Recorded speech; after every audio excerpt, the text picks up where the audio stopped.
တင်တိပါသလားလူအုံနောက်ကအိတ်နေချိန်မှာတော့အလုံးလုံးနေသေးပါအသက်ရှူတာနှလုံးခုန်တာမှတ်ဉဏ်တွေစူးစီးတာတွေကိုမရက်ပါဘူးအိမ်မက်မြင်တဲ့အချိန်တွေမှာတော့အုံနောက်ရဲ့အချို့အစိတ်ပိုင်းတွေကနိုးနေချိန်ထက်တောင်ပိုလှုပ်ရှားနိုင်ပါတယ်လူတွေမျက်လုံးပိတ်ပြီးနှာချေမရပါဘူးနှာချေတဲ့အခါမျက်လုံးကိုကာကွယ်ဖို့အုံနောက်ကအလိုလျောက်မျက်လုံးဖွင့်စေပါတယ်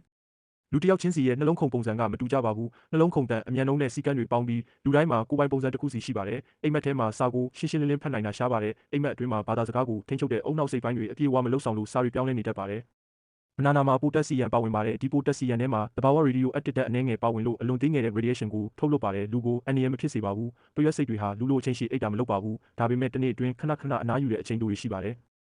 ရေမောခြင်းကစိတ်ချနေကိုတက်ရောက်နိုင်ပါတယ်ရေမောခြင်းကအုံနောက်ကိုပျော်ရွှင်မှုနဲ့ဆိုင်တဲ့ဟော်မုန်းတွေထုတ်လွှတ်ပေးလို့စိတ်ပုတ်ပါလာတတ်ပါတယ်လူတွေခံစားတဲ့အခုဆိုတဲ့အချိန်တွင်းကစက္ကန့်အနည်းငယ်သာကြာပါတယ်အုံနောက်ကအချိန်ကိုအစိတ်ပိုင်းတူတူနဲ့သာခံစားနေတာပါ